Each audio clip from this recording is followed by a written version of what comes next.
Welcome to February. Let's talk about assessment. So an assessment is any sort of method of obtaining information about your students so you can gauge what they've learned and decide what your next steps are going to be. And so I am intending on having you guys teaching another lesson and doing activities again. But what we're going to focus on with this next one is how you're going to assess your students. So this week and next week, we're going to talk about tests, formative assessments, and summative assessments. We will talk about writing multiple choice questions. And you, as a student, I think will have fun because you're going to start to be a little bit more aware of your teachers and the type of questions that they ask.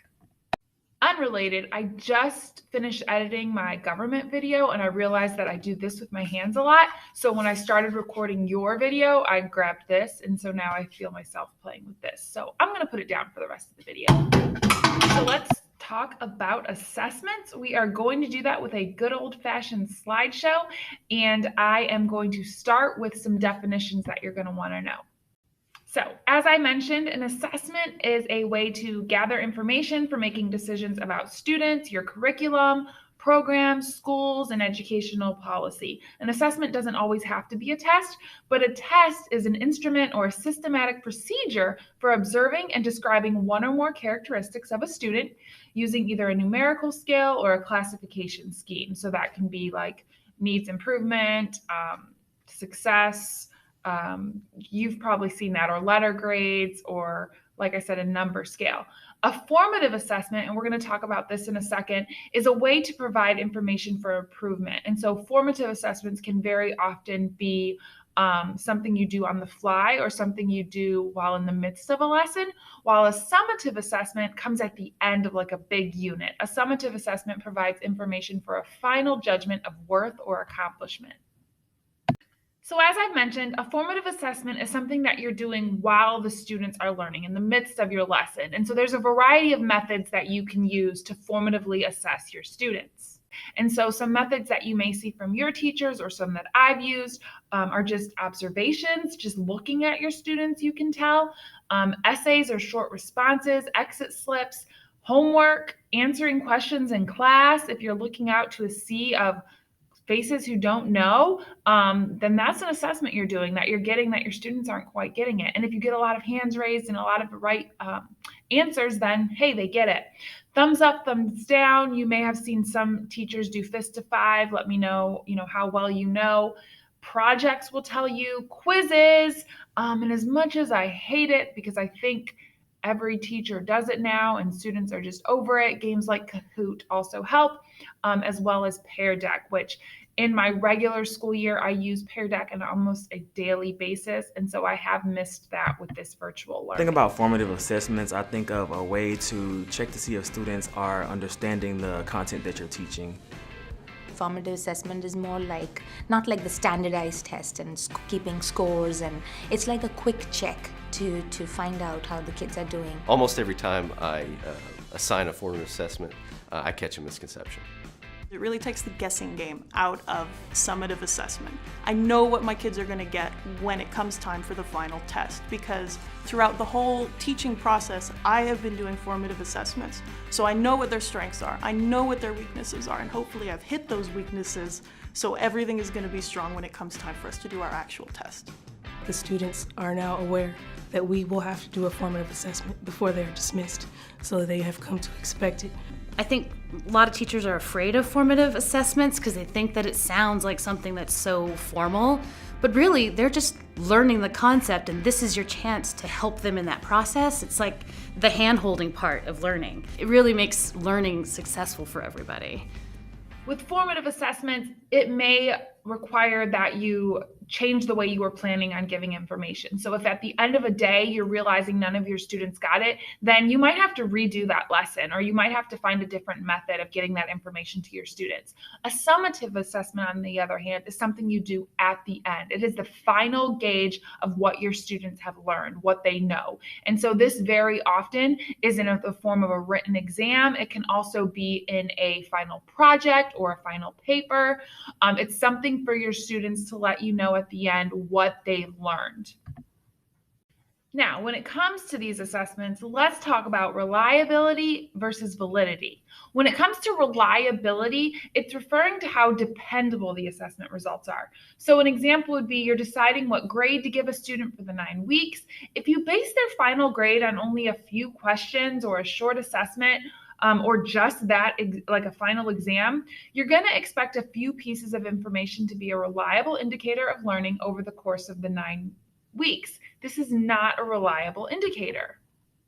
Reliable would be looking at the growth a student has made, or looking at kind of an average of what they've done over the 9 weeks, looking at different sorts of assessments to see how they've done. That's going to be way more reliable than just taking a few questions or one assessment and giving them a grade for the entire 9 weeks. Validity refers to how you interpret and then use the information. So Ohio State standards, for example, require schools to teach students to solve real-life problems using mathematics principles and generalizations.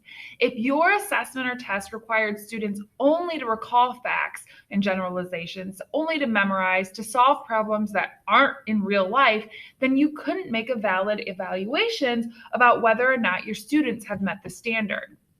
So an assessment is valid if it ensures that the learning objectives match the test, so the content must be related to the content standards, and it ensures that the consequences serve students and their learning. And then a test is reliable if it decides what kind of consistency, dependability, or accuracy is important for that particular assessment. So it's matching what it requires out of that assessment. Additionally, it can only be reliable if the results are going to be consistent no matter who is taking it or who is giving that assessment. As a teacher, if you're giving an assessment, especially a summative assessment, then there's a checklist you're going to need to follow. So as a teacher, you're going to follow this checklist. You are going to ensure that students know when it will be given, the conditions under what they are expected to perform, the content and abilities that will be assessed, what the assessments will emphasize, the standard or level of performance that you expect as their teacher, how it's going to be scored, and then the effect that the results of this assessment will have on any decisions you will make from that result. So after this assessment, students need to know, is this going to determine what we do next? Is this going to determine my final grade? Is this going to determine which group I'm placed into? Students need to know these things. And I know in TV and movies, there's this big flourish of teachers putting a big A or a big F on a test or a paper or a C. But when you're scoring an assessment, there are also some rules you need to follow as a teacher. You call this a paragraph? Margins. My life's work down the drain. Semicolon, you don't. Period. F. Oh, I should wish they would have to read one more. F. Ralphie.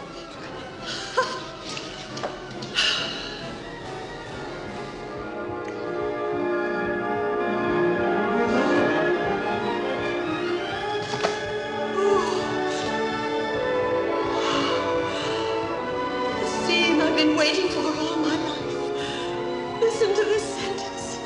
A Red Ryder BB gun encompassing the stalk and this thing which tells time. Poetry, sheer poetry, Ralph, and A+. You have to score their responses accurately. And so for that, you're going to want to use keys, rubrics, checklists, rating scales, something so that you're being fair from student to student. Remove anything that would end in an unfair or biased result. Give students feedback. Show what they did incorrectly and what their expectations are. Explain the rationale for correct answers and the scoring rubrics you use. As a teacher, please challenge my score. If I make a mistake, tell me. And if you don't understand your grade, tell me. And you should have that with any teacher. We make mistakes too, but that's why we also will provide hopefully some feedback and the correct answer. Also try to do it in a timely manner. This might differ by type. So if you are an English teacher and you have a boatload of papers, then I can imagine it's going to take a lot longer. But you shouldn't give too much of a turnaround time because students by that time forget. And how can they improve their learning if you're not giving them immediate feedback? That is why I really like Google Forms when we are in person, because I right away can get the score, and then I right away know if I need to maybe reevaluate some of the lessons that we've been doing. And then also, like I mentioned, correct any errors in scoring and make adjustments as quickly as possible. I love technology because it is really easy for me to do that. If I make a mistake on a Google form and I have the answer key incorrect and I fix it before the rest of you take it, then you will never even know I have a mistake. So be honest as a teacher and fix anything so that your students are getting factual feedback. As a teacher, you don't want to just test and assess. I don't want to just give a homework or give assignments and not take anything from them. So a really important part of assessments is how you are interpreting those results. So as you receive your assessment results, you're going to want to interpret their performance in comparison to the learning targets you taught.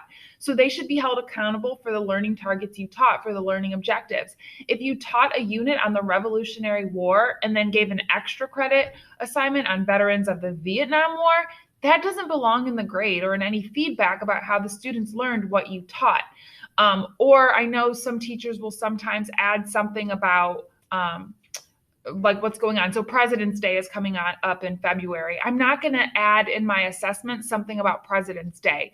That's not telling me what my students have learned with regards to what I'm teaching. Also, give students different opportunities in different ways to show their abilities. No single assessment is enough to cover every important learning target. I do not base a huge importance on testing because I know that students perform tests at a variety of levels. Some people get anxiety over testing. And a lot of times when you write or speak to me about the content, that's a better indication to me that you understand what I'm talking about. And so I'm not a fan of classrooms making like 75% of the grade based on one test, because that's not showing that your students are learning. Help students and parents properly interpret assessment results. So always be open to explain to students and their parents what you saw as the teacher about the students' responses, because sometimes there might be kind of some loss of interpretation there as well. And then finally, keep the results confidential. Don't post students' names and assessment results on the classroom wall or reveal results to other teachers. I do remember in high school, like running up to the board because they would post our grades. This was like eons ago before Progress Book. And I wouldn't just check my grade. I would check my friend's grade, or I would check the kid's grade who I was always competing with. And while that did foster a sense of competition and made me want to perform better, I can imagine for some students that was probably embarrassing if they didn't perform too well to see their grade up there. So don't share the grades of students with other students or even with other teachers. All right, I'm going to give you two scenarios, and I want you to tell me first if this was a reliable scenario, and then next if this is valid, what the teacher did. So let's take a look at the first one. In the first one, Mrs. Talib teaches biology. Her teacher's guide comes with a printed multiple choice test covering the materials in the chapter she just taught. She gives the test to the office secretary for duplication a few days ahead of schedule. On the day she is to give the test, she goes over it to make an answer key. She discovers that out of 40 items, 10 items cover material she either did not cover or did not thoroughly teach. She spends the first 15 minutes of class teaching these concepts and then gives the test. All 40 items count towards the student's grade. What do you think? Is this reliable data? Is this valid data that the teacher is going to be getting?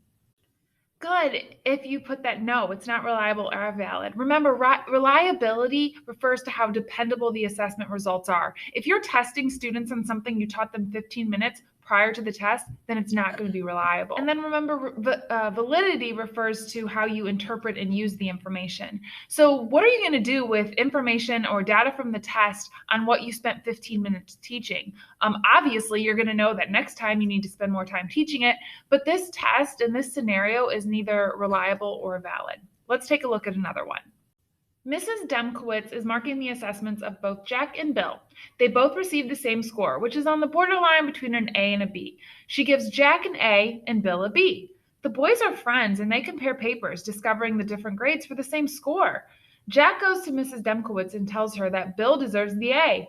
Mrs. Demkowitz says, Jack, everyone knows that you're an A student while Bill is a B student. My grades just reflect this fact, so I won't change his grade. Yikes. What do you think about this? Reliable? Valid? Neither? Both?